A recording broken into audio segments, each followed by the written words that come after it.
World test চ্যাম্পিয়নশিপের point টেবিলে বাংলাদেশ আমরা এখন আছি 4 নম্বরে। অস্ট্রেলিয়ার বিপক্ষে এই জয়ের আগেও 4 নম্বরে ছিলাম, জয়ের পরে 4 নম্বরে অবস্থানটা আরো সুসংহত করেছি। প্রশ্ন হচ্ছে, এই ওয়ার্ল্ড টেস্ট চ্যাম্পিয়নশিপের সাইকেল শেষে বাংলাদেশ কি টপ টুর মধ্যে থাকতে পারবে, ফাইনাল খেলতে পারবে? গতকালকে আমি একটা আলোচনা করছিলাম যে অস্ট্রেলিয়ার বিপক্ষে বাংলাদেশের এই জয়ের হাতছানি নেই, তখন আমি বলেছিলাম যে না, আমরা আসলে ওয়ার্ল্ড টেস্ট চ্যাম্পিয়নশিপের ফাইনাল খেলবো না। তবে আজকে জয়ের পর আমি যে হিসাব নিকাশটা দেখছি সেটাতে আমি আসলে একটুখানি চমকে গেছি। আমার কাছে মনে হচ্ছে সম্ভব তো ওয়ার্ল্ড টেস্ট চ্যাম্পিয়নশিপের ফাইনাল খেলা বাংলাদেশের পক্ষে সম্ভব। আমি এখনো বলছি হয়তো আমরা ফাইনাল খেলবো না, কিন্তু কাগজে কলমে বলছে এই সাইকেলটাতে আমরা এখন পর্যন্ত যেরকম খেলেছি, আর কি করলে সাইকেলের বাকি অংশটাতে আমরা সেরা দুইটা দলের মধ্যে থাকতে পারি এবং আমরা ওয়ার্ল্ড টেস্ট চ্যাম্পিয়নশিপ ফাইনালটা খেলতে পারি। আমি যেটা বললাম যে আমাকেই চমকে দিয়েছে এই হিসাবটা। আমরা যে এত কাছাকাছি রয়েছি, কাছাকাছি মানে অবশ্যই অনেক কঠিন পথ, কিন্তু এটা যে কোনো অসম্ভব না, আমার কাছে অন্তত সেটা মনে হয়েছে। আপনারা আমার এই হিসাব নিকাশটা শুনলেই সেটা বুঝতে পারবেন। আর আবারও আপনাদেরকে ওই অনুরোধটা করি, বাংলাদেশ আজকে অস্ট্রেলিয়ার বিপক্ষে অবিস্মরণীয় একটা জয় পেয়েছে। এই খুশির মধ্যে অনুরোধটা জানাতে চাই যে আমাদের নট আউট ওমান চ্যানেলটা যারা এখনো সাবস্ক্রাইব করেননি, ইউটিউব চ্যানেলটা আপনারা সাবস্ক্রাইব করে নিন। আমি জানি অনেকেই আপনারা ভিডিও দেখেন, কমেন্টস করেন, লাইক করেন, শেয়ার করেন, কিন্তু সাবস্ক্রাইব করেননি। যে আচ্ছা ঠিক আছে, এটা তো আমরা সবসময় এমনি দেখি, কিন্তু সাবস্ক্রাইবটা করলে আমরা একটা সাহস পাই। আমাদের যেমন প্রায় 9 লাখ সাবস্ক্রাইবার হতে আর মনে হয় 1000 বাকি রয়েছে, ফলে এইখানটা তো একটা মাইল ফলকের সামনে আমরা দাঁড়িয়ে আছি। আজকে অস্ট্রেলিয়ার বিপক্ষে টেস্ট জয়ের এই দিনটাতেই সেই মাইল ফলকটা হয়ে যাক না। আমি সেই জন্য আর কি সবার কাছে এই অনুরোধটা করছি যে যারা সাবস্ক্রাইব করেননি প্লিজ প্লিজ প্লিজ আমাদের এই ইউটিউব চ্যানেলটা সাবস্ক্রাইব করে নিন। এখন আসেন যে আমরা ওয়ার্ল্ড টেস্ট চ্যাম্পিয়নশিপের কোন জায়গাটাতে রয়েছি, সেইটা আমি একেবারেই কাগজে কলমে হিসাব নিকাশ করেই আপনাদেরকে বলছি যে কোনো জায়গায় কোনো যেন ভুল না থাকে, কোনো জায়গায় কোনো যেন খুঁতটা না থাকে। ওয়ার্ল্ড টেস্ট চ্যাম্পিয়নশিপের এখনকার পয়েন্ট টেবিলে 1 নম্বরে রয়েছে অস্ট্রেলিয়া 77.78 পয়েন্ট পার্সেন্টেজ নিয়ে, 2 নম্বরে রয়েছে সাউথ আফ্রিকা 75% নিয়ে, নিউজিল্যান্ড 3 নম্বরে রয়েছে 72.22% নিয়ে, এবং 4 নম্বরে বাংলাদেশ আমরা রয়েছি 66.67 পয়েন্ট পার্সেন্টেজ নিয়ে, 5 নম্বরে ইন্ডিয়া, 6 নম্বরে শ্রীলঙ্কা 48%, 41%, এবং পরেরগুলো হচ্ছে এরকম 9টা দেশ এই ওয়ার্ল্ড টেস্ট চ্যাম্পিয়নশিপে রয়েছে। ওয়ার্ল্ড টেস্ট চ্যাম্পিয়নশিপের পয়েন্টের সিস্টেমটা আমরা জানি, অনেকবার আলোচনা করেছি। সেটা হচ্ছে কি যে 9টা দল এখানে খেলছে, প্রতিটা দল 2 বছরের এই চক্রে 6টা করে সিরিজ খেলবে, 3টা হোম সিরিজ, 3টা অ্যাওয়ে সিরিজ। সিরিজে কয়টা করে ম্যাচ হবে সেটা নির্দিষ্ট থাকে না, 2টা সর্বনিম্ন, সর্বোচ্চ 5টা হতে পারে, এবং প্রতিটা টেস্ট ম্যাচ জয়ের জন্য 12 পয়েন্ট, টাই হলে সেটা 6 পয়েন্ট, এবং ড্র হলে 4 পয়েন্ট করে প্রত্যেকটা দল পাবে। হারিয়ে যাওয়ার জন্য তার কোনো পয়েন্ট পাবে না। তবে পয়েন্টের ভিত্তিতে পয়েন্ট টেবিল অবস্থানটা নির্ধারিত হবে না, সেইটা নির্ধারিত হবে যে কত পয়েন্টের মধ্যে কত পয়েন্ট পেল, পয়েন্ট পার্সেন্টেজ অ্যাচিভ করলো কতটুকু, তার ভিত্তিতে। যেমন বাংলাদেশ এখন পর্যন্ত এই সাইকেলে 5টা টেস্ট ম্যাচ আমরা খেলেছি, 12 পয়েন্ট করে সর্বোচ্চ পেতে পারতাম প্রতিটা ম্যাচে, 5 বারং 60 পয়েন্টের জন্য আমরা খেলেছি, তার মধ্যে আমরা 40 পয়েন্ট পেয়েছি। তার মানে 60 পয়েন্টে 40 পয়েন্ট হচ্ছে 66.67%। এটাই হচ্ছে কি আমাদের অ্যাচিভমেন্ট, এবং সেই হিসাবটাতেই আমরা পয়েন্ট টেবিলে 4 নম্বরে রয়েছি। এই সাইকেল শেষে যেই 2টা দল এই পয়েন্ট পার্সেন্টেজের হিসাবে সবচেয়ে উপরে থাকবে তারাই ফাইনাল খেলবে। হিসাবটা হচ্ছে কি এইরকম। এখন দেখেন বাংলাদেশের উন্নতির ধারাটা কি। 2019-2021 যে প্রথম ওয়ার্ল্ড টেস্ট চ্যাম্পিয়নশিপটা হয়েছিল, সেইটা তো ওই যে করোনার কারণে ইন্টারাপ্টেড, অল্প কিছু ম্যাচ খেলার পরই তা আর হয়নি। সেইখানটাতেও আমরা 7টা ম্যাচ খেলেছিলাম, 6টা হেরেছিলাম, একটা ড্র করেছিলাম শ্রীলঙ্কার সঙ্গে। আমরা 9 দলের মধ্যে 9 নম্বরে থেকে শেষ করেছি। 21-23-এর সাইকেল এবং 23-25-এর ওই 2টা সাইকেল পূর্ণ হয়েছে, এবং সেইখানটাতে 21-23-এ আমরা 9 দলের মধ্যে আবারও 9 নম্বরেই ছিলাম। তবে 12 ম্যাচের মধ্যে আমরা একটা ড্র শ্রীলঙ্কার সঙ্গে এবং একটা জয় নিউজিল্যান্ডের বিপক্ষে মাউন্ট মঙ্গানুইতে, সেইটা আমরা পেয়েছিলাম।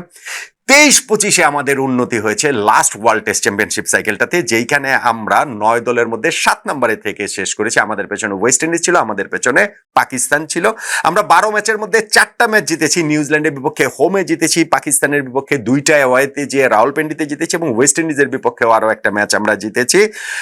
এবং সেইখানে আমরা 7 নম্বরে থেকে শেষ করেছি। পয়েন্ট পার্সেন্টেজের হিসাবটাও যদি ধরেন, প্রথম সাইকেলে আমাদের সেটা ছিল 4.76%, পরের সাইকেলে সেটা 11.1111% এবং থার্ড লাস্ট সাইকেলটাতে 31.25%। ফলে এই জায়গাটাতে আমাদের উন্নতি রয়েছে। এখন এই সাইকেলটাতে আমরা এরই মধ্যে 5টা টেস্ট খেলে 3টা ম্যাচ জিতেছি, একটা ড্র হয়েছে এবং একটা হেরেছি, যেই কারণে 60 পয়েন্টে বাংলাদেশের 40 পয়েন্ট হয়েছে। পয়েন্ট পার্সেন্টেজ অ্যাচিভমেন্ট হচ্ছে গিয়ে 66.67%।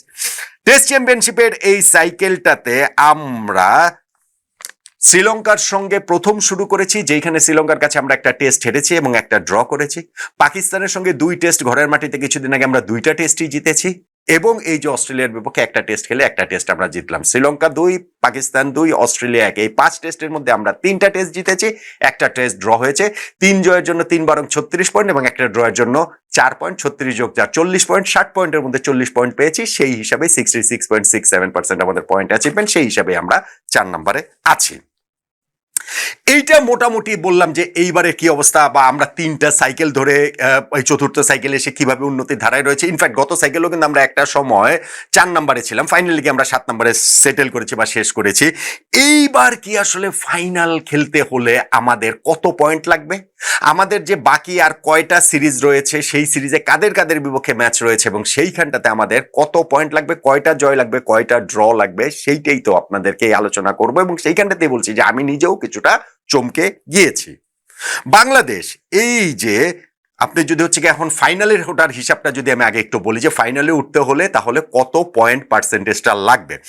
2019-2021 ওইটা তো corona interrupted season world test চ্যাম্পিয়নশিপের, সো ওইটার হিসাবটা আমরা বাদ দিই। 2021-23 এবং 2023-25 সর্বশেষ যে 2টা আসর হয়েছে, সেইখানটাতে টপ টিমগুলার অবস্থান আসলে কি। 2021-23 পয়েন্ট টেবিলে 1 নম্বরে ছিল অস্ট্রেলিয়া, 66.67% ছিল। 2 নম্বরে ছিল ইন্ডিয়া, 58.80%। এই 2টা দল ফাইনাল খেলেছে।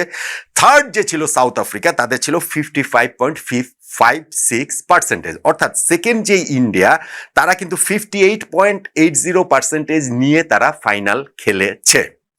2023-25 সাইকেলটাতে সাউথ আফ্রিকা 1 নম্বরে ছিল 69.44% নিয়ে, অস্ট্রেলিয়া সেকেন্ডে ছিল 67.54% নিয়ে। সাউথ আফ্রিকা ভার্সেস অস্ট্রেলিয়া তারা ফাইনাল খেলেছে। 3 নম্বরে ছিল যে ভারত, তাদের পয়েন্ট পার্সেন্টেজ ছিল 50%।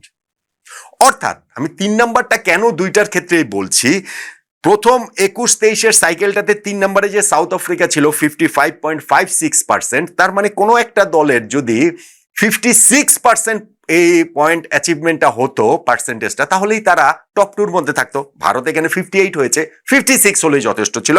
আবার সেকেন্ড সাইকেলটাতে ইন্ডিয়া যেমন 3 নম্বরে থাকে, তাদের 50% ছিল এবং কোনো একটা দলে যদি 51% হতো সেকেন্ড টিম, তাহলেই কিন্তু সেটা যথেষ্ট হতো। যদিও সেকেন্ড যে অস্ট্রেলিয়া, তাদের 67.54% অ্যাচিভমেন্টটা ছিল।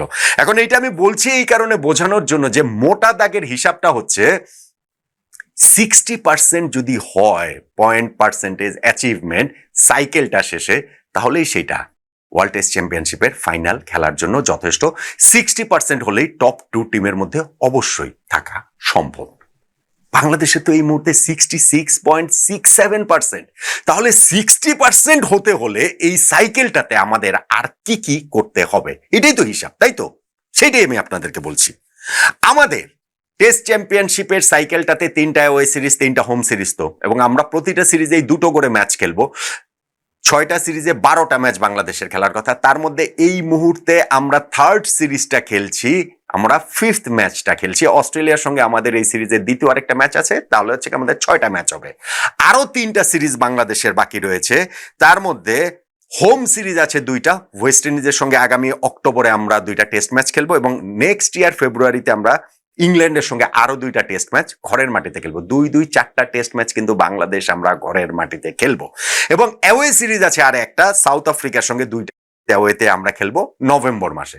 তার মানে আমাদের যে 7টা টেস্ট ম্যাচ এখন বাংলাদেশের বাকি রয়েছে, তার মধ্যে অস্ট্রেলিয়ার সঙ্গে একটা, সাউথ আফ্রিকার সঙ্গে 2টা, এই 3টা ম্যাচ রয়েছে অ্যাওয়েতে, এবং ওয়েস্ট ইন্ডিজের সঙ্গে 2টা, ইংল্যান্ডের সঙ্গে 2টা, এই 4টা ম্যাচ রয়েছে হোমে। এই টোটাল 7টা ম্যাচ বাংলাদেশের বাকি রয়েছে। এই 7টা ম্যাচ থেকে আসলে আমাদের কি রেজাল্ট করতে হবে টপ 2-তে থাকতে হলে, তথা 60% পয়েন্ট অ্যাচিভমেন্ট থাকতে যদি হয়।